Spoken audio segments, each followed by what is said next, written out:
오늘은 다니엘서 5장 5절에서 9절 말씀 묵상하도록 하겠습니다.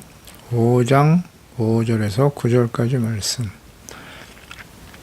있습니다. 그때에 사람의 손가락들이 나타나서 왕궁 촛대 맞은편 석회벽에 글자를 쓰는데 왕이 그 글자 쓰는 손가락을 본지라.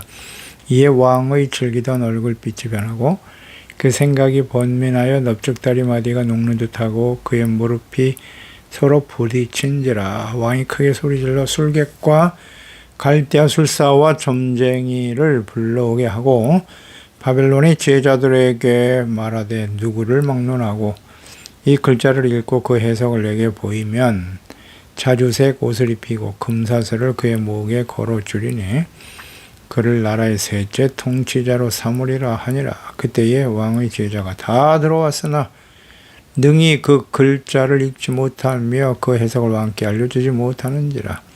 그러므로 벨사살 왕이 크게 번민하여 그의 얼굴빛이 변하였고 귀족들도 다 놀라니라.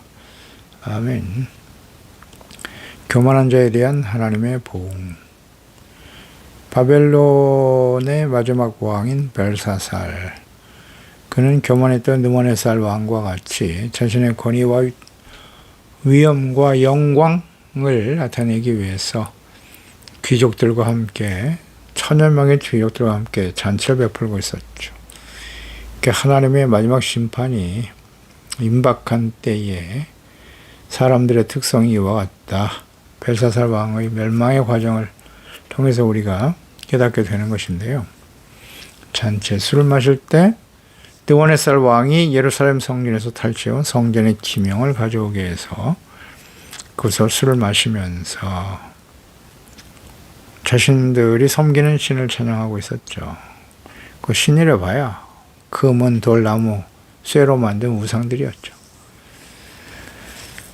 하나님께서 바벨론을 멸망시키고 이스라엘 백성들을 다시 예루살렘으로 돌아가게 하시는 때에 벨사살 왕, 그가 어떻게 멸망의 길을 가게 되는가에 대해서 말씀하고 있는 겁니다. 이 교만한 자에 대한 하나님의 심판이죠.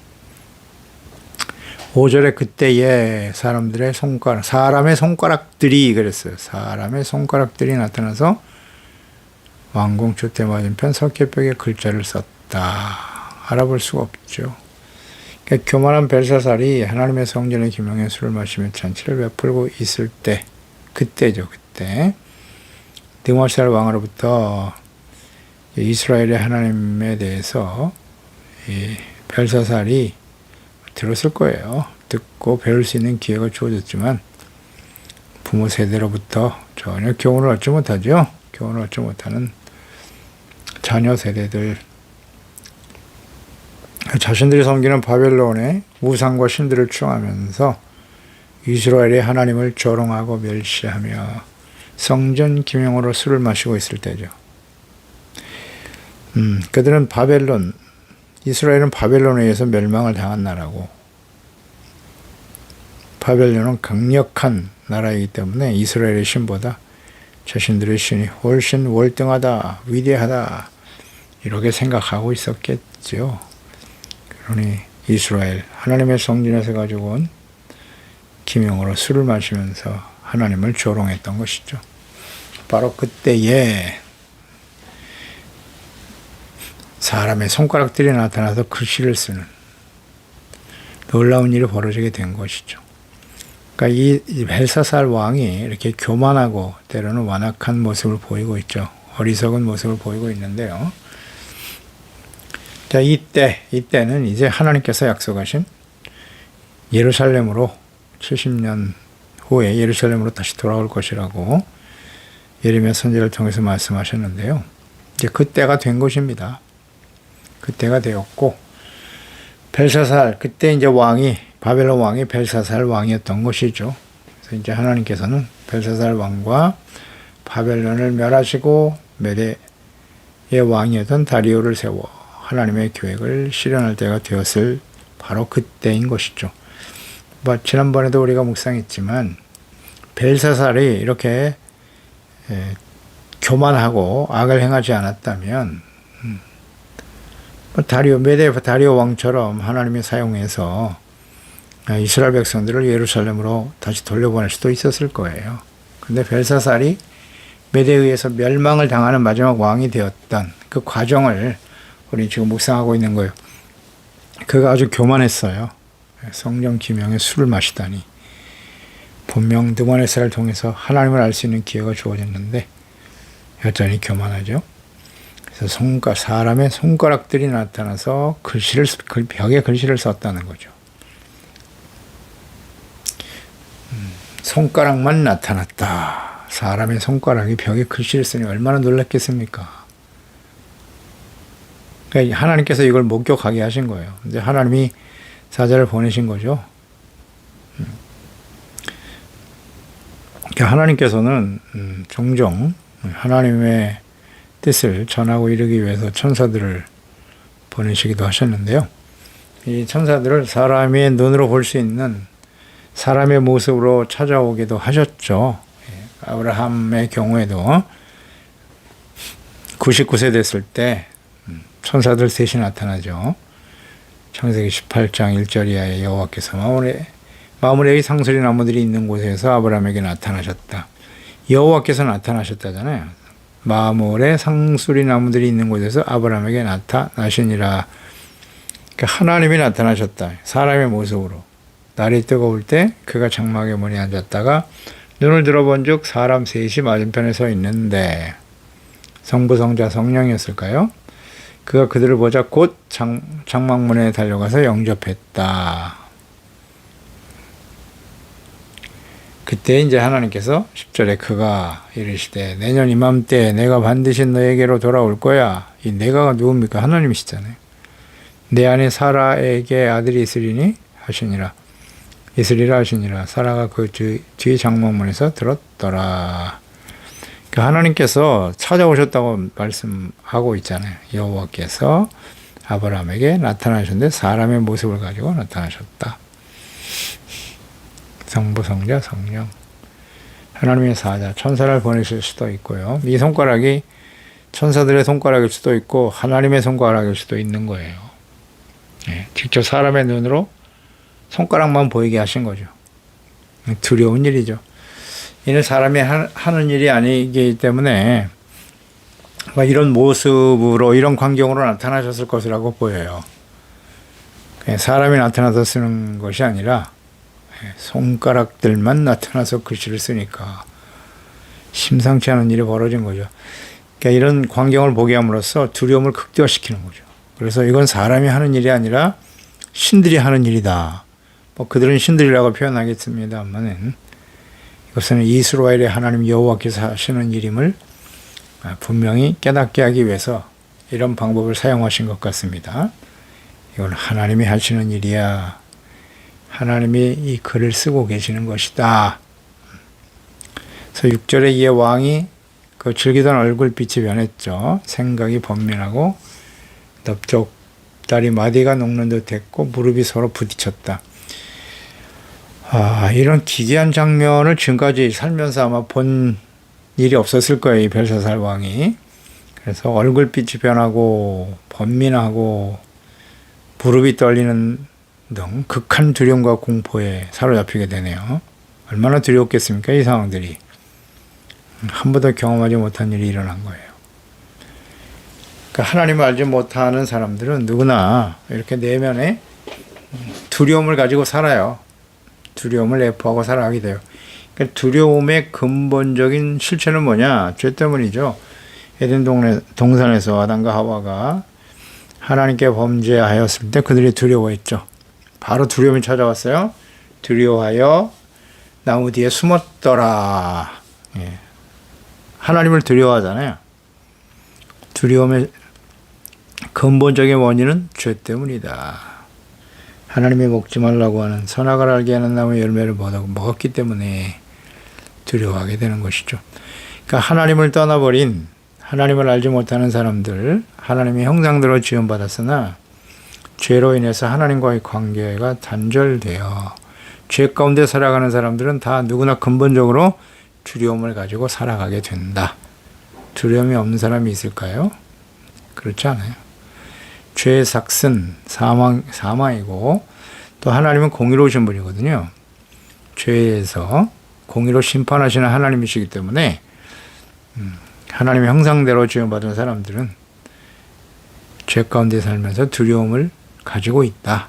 다 내포하고 있는 거예요.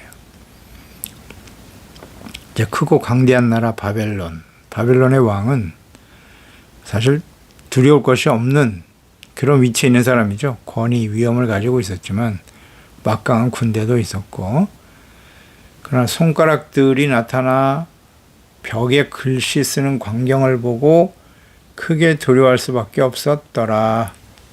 두려워할 수밖에 없죠. 하나님이 하시는 일이니까. 그가 가지고 있는 권위, 권세, 그걸 뛰어넘는 그런 놀라운 일이 벌어지고 있는 것이죠. 그래서 벽에 글씨를 쓰는 이런 광경을 보고 크게 두려워 공포에 사로잡힌 것은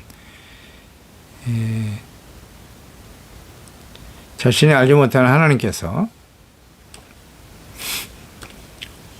하시는 일임을 느꼈을 거예요. 이건 인간이 아닌 신과 하나님이 하실 수 있는 일이다. 그러니까 이스라엘의 하나님이 얼마나 크고 두려우신 분인가에 대해서는 이미 조부인 느부갓네살 왕 때에 일어난 일들을 경험해서 알고 있었을 것이에요. 이스라엘의 하나님이 얼마나 크고 두려우신 분인가에 대해서 들었을 거고요. 정작 자신은 이스라엘의 하나님 성전의 기명으로 술을 마시면서 하나님을 조롱했죠. 이스라엘의 하나님을 조롱하면서 멸시하는 죄를 범하고 있었기 때문에 하나님의 심판이 두려웠을 거예요. 두려웠을 겁니다. 그러니까 이스라엘의 하나님에 대해서 느부갓네살 왕 때 일어난 일들을 전하여 듣긴 했으나 본인이 그 일에 대해서 직접 경험하지 못했거나 이스라엘의 하나님을 멸시하고 조롱하려고 하는 마음이 있었기 때문에 이런 행동을 했을 것으로 보입니다. 그러니까 그런 이스라엘의 하나님에 대한 생각이 있었을 텐데 그 성경 기명을 가지고 오라 그랬으니까 예루살렘에서 가지고 온 이스라엘 성전의 기명이다. 그러니까 그것으로 술을 마시면서 한편으로는 이스라엘의 하나님에 대한 막연한 두려움이 있었을까요? 없었을까요? 당연히 있다고 봐야죠. 야, 내가 이스라엘의 하나님 성전의 기명을 가지고 이렇게 술을 마시다가 그 하나님이 노하시면 어떡하나, 이런 막연한 생각을 가지게 돼요. 사람들은 누구나 갖게 되죠. 그래서 그런 마음을 가지고 술을 마시고 있을 때 손가락이 나타났으니까 그래서 들어가 있을 거예요.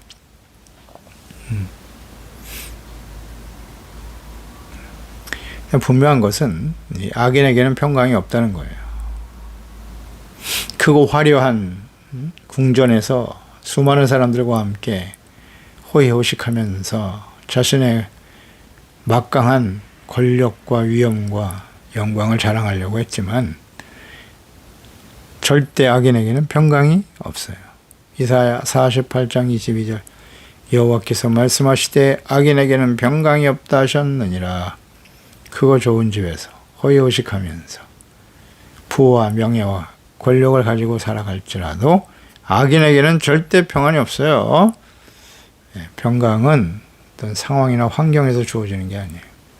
하나님과의 올바른 관계 속에서 죄를 용서받고 이롭다면 얻어 하나님과의 관계가 회복될 때 주어지는 은혜의 선물이 평강이다. 먹고 마시고 즐기고 있었지만 하나님의 손가락이 나타나서 글을 쓰는 상황 앞에서 두려워할 수밖에 없었다는 거죠. 하나님 아무리 크고 강력한 권력과 부와 명예를 가진 사람이었을지라도 하나님 앞에서는 두려워 떨 수밖에 없는 연약한 존재이다. 그러나 하나님의 자녀들에게는 두려움이 없죠. 잘 묵상해 보세요. 계속 우리가 묵상하게 되는 바인데 하나님의 자녀들에게는 두려움이 없다. 요한 1서죠. 4장 18절에 사랑 안에 두려움이 없고 온전한 사랑이 두려움을 내쫓나니 두려움에는 형벌이 있습니다. 두려워하는 자는 사랑 안에서 온전히 이루지 못하였느니라. 사랑 안에는 두려움이 없다. 우리가 하나님을 사랑하고 하나님이 우리를 사랑하시는 건 변치 않죠. 분명한데 하나님의 아들 독생자를 십자가 내어 주시까지 우리를 사랑하셨고요. 우리가 하나님을 사랑하는 거예요. 하나님을 사랑하는 것은 그 계명을 가지고 지키는 거라고 하셨죠. 그러니까 온전한 사랑이 두려움을 내어 쫓는다고요. 우리가 주님을 사랑하고 그 말씀에 순종하고 하나님의 뜻을 따르고자 하는 신실한 사랑으로 주님을 따를 때 절대 두려움은 없다. 그러나 두려움을 갖게 되면 형벌이 찾아온다는 거죠. 하나님의 공의가 작동될 수밖에 없다는 거예요. 주님의 사랑 안에서 온전히 이루지 못했기 때문에 두려워하는 것이다. 그러니까 하나님의 사랑과 은혜 가운데 살고 하나님의 말씀 앞에서 자신들의 허물과 죄를 깨닫고 돌이키고 의롭고 진실된 하나님의 자녀로 살아가고자 하는 자들에게는 결코 두려움이 없죠. 없습니다. 없어야 정상이에요.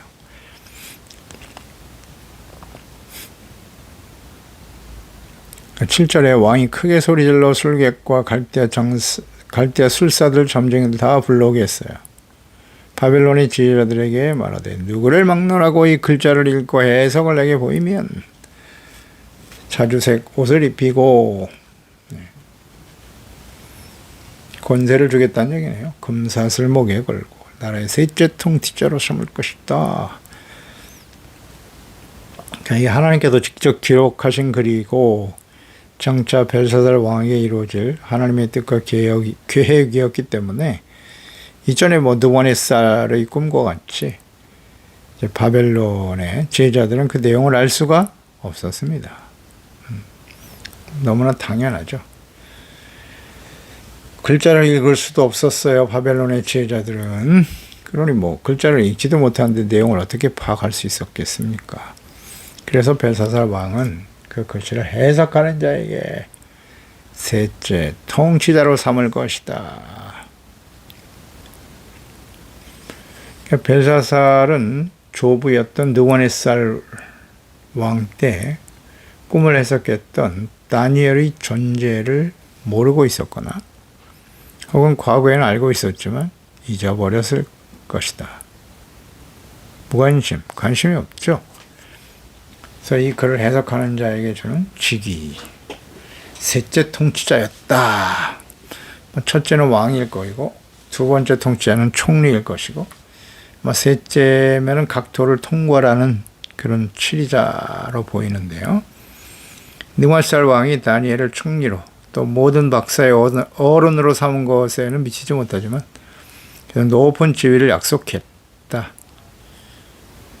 바벨론의 점쟁이나 박수들, 지혜자들이 누구도 해석할 수 없었기 때문에 그 내용을 알기를 원했던 것으로 보여요. 더 궁금해졌겠죠.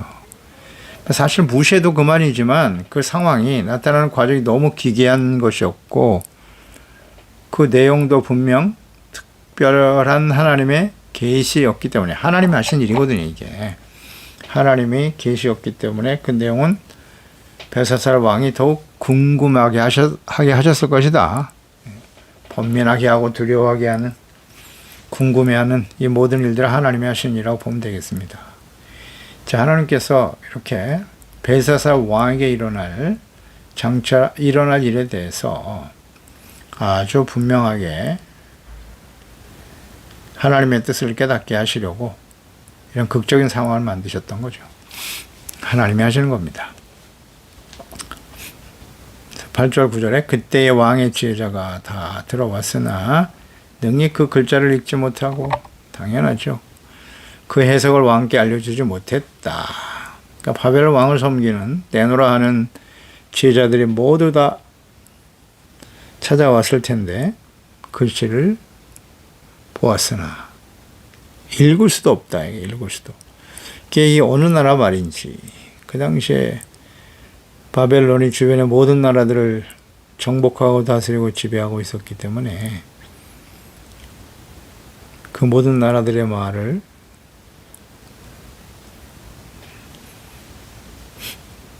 그 주변에 있는 나라들의 말로 기록된 글씨였다면 주변 나라들의 글씨였다면 다 읽을 수 있었을 텐데요. 그 당시에 사용된 말들. 뭐 모든 도에서 다 올라왔겠죠. 다 모든 제자가 다 모였다고 있으니까 주변에 각 나라의 언어에 능통한 사람들이 다 찾아왔을 텐데 읽을 수가 없다. 아주 글씨를 읽지도 못했다 그랬어요. 이 글씨를 모르는데 어떻게 해석을 하겠습니까? 그러니까 이것은 인간의 지혜를 가지고 다시 한번 깨닫게 되죠. 하나님의 계시와 뜻, 말씀을 이해할 수 없다입니다. 하나님의 말씀은 계시의 말씀인 것입니다. 그래서 하나님이 성령을 우리 마음속에 보내주시고 하나님의 영으로 거듭나게 하시고 하나님의 성령으로 감동하여 깨닫게 하시지 않으면 계시된 하나님의 말씀, 하나님의 뜻을 전혀 이해할 수 없습니다. 분명 하나님이 살아계시고 역사의 주인이신 하나님이시지만 하나님께서 지혜와 계시형으로 우리 가운데 감동하시지 않으면 이 하나님을 전혀 알 수 없어요. 영신 하나님이기 때문에 눈으로 볼 수 없는 하나님이시고 하나님의 말씀 성경이 하나님의 말씀이지만 아무리 그 말씀을 이해하고 받아들이려고 해도 자기가 가지고 있는 지식의 한계 내에서 이해하고 받아들일 뿐이죠. 성령으로 거듭나지 못하면 성경에 나타난 진실한 하나님의 뜻을 알 수가 없습니다. 그냥 몰랐을 거예요. 너무나 당연한 것입니다.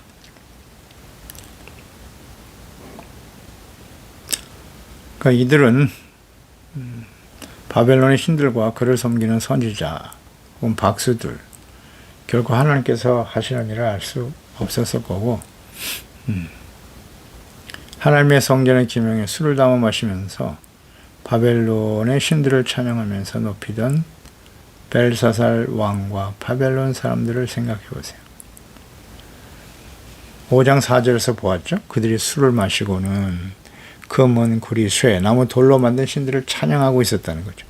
하나님의 성전의 기명으로 술을 마시면서 우상으로 만든 우상들 구리, 쇠, 나무, 금은으로 돌로 만든 신들을 찬양하고 있었다는 거죠. 어리석은 사람들. 그러니까 하나님을 모르면 이렇게 무지한 거예요. 우리가 계속 묵상되는 바죠. 눈에 보이는, 그러니까 우상을 만드는 이유는 하나님은 영이시기 때문에 눈에 보이지 않죠. 그런데 우상들은 눈에 보여요. 이방인의 신들은 대부분 다 우상이거든요. 사람들이 눈에 보이도록 만든 신. 바벨론 느부갓네살 왕도 큰 금신상을 세워놓고 절하라고 강요했던 과정들을 우리가 묵상했는데요. 이런 우상을 신으로 찬양하고 오히려 전능하신 하나님, 만왕의 왕이신 하나님을 무시하고 멸시하고 있었다. 참 어리석고 교만하죠. 이 하나님을 그러니까 우상을 섬기는 이유가 뭐라고요? 하나님을 모르기 때문에. 하나님에 대해서 무지해요. 이것은 이방인들만의 문제가 아니고요. 바벨론 왕 느부갓네살을 비롯해서 그들이 하나님을 경험할 수 있는 기회를 충분히 주었어요. 그들이 하나님에 대해서 어느 정도 알고 있었다고요.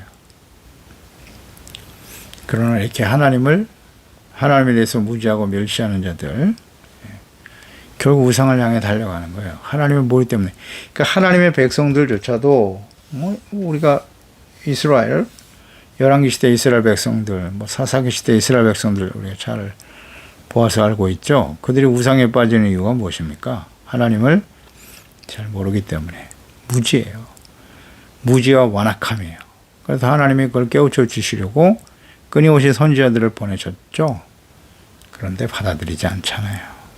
무지와 완악함이 우상 숭배를 하는 가장 근본적인 원인인 거예요. 하나님을 몰라. 또 자신이 하나님 앞에서 얼마나 심각한 상태인가를 잘 몰라요. 얼마나 심각한 죄인인가를.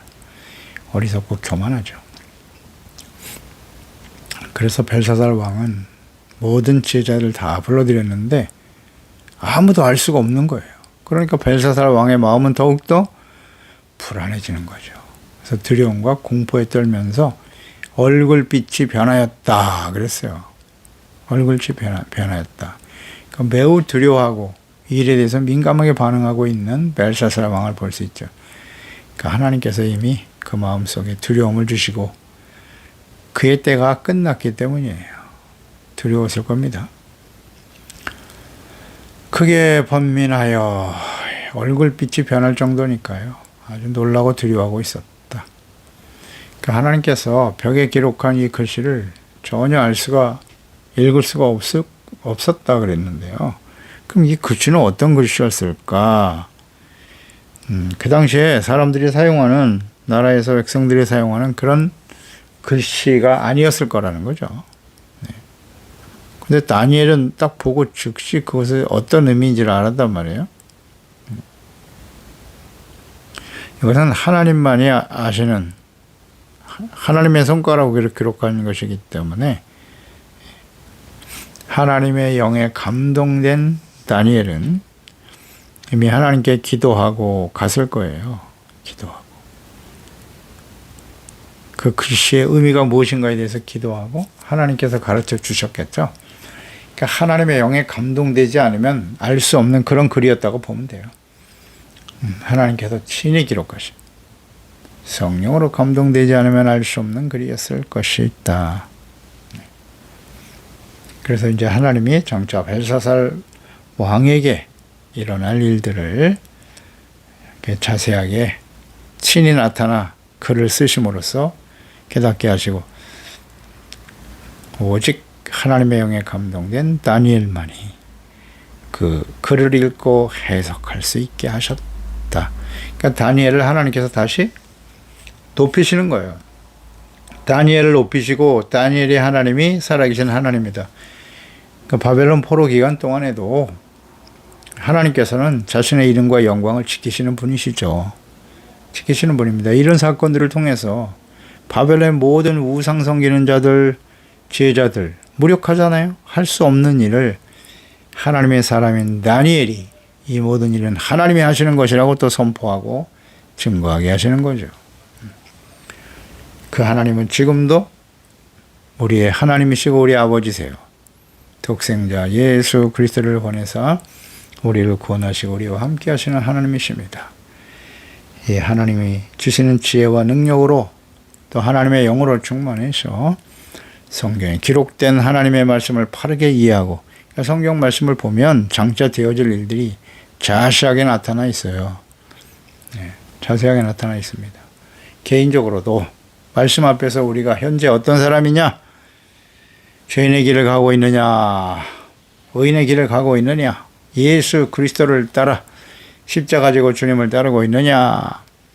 그렇지 않으면 좁은 문 좁은 길이 아니고 넓은 문 넓은 길로 가고 있다면, 육체의 욕심을 따라 모든 사람들이 가는 그 길을 따르고 있다면 우리의 미래는 멸망으로 끝날 것이고, 예수 그리스도를 따라 때로는 그 길이 협착하고 찾는 사람이 없어도 묵묵히 주의 말씀을 따라 주님을 따라 그 길을 가게 되면 영원한 생명과 구원의 길로 서게 되겠죠.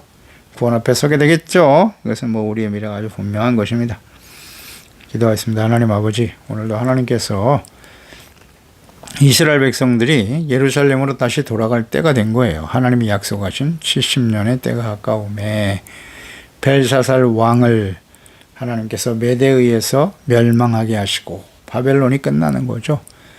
그래서 메대 왕 다리오를 감동하여 이스라엘 백성들을 예루살렘으로 돌아오게 하시는 그런 과정인데요. 그런 때가 되었다는 거예요. 그때 벨사살 왕, 바벨론의 마지막 왕의 상태가 매우 교만했다는 거죠.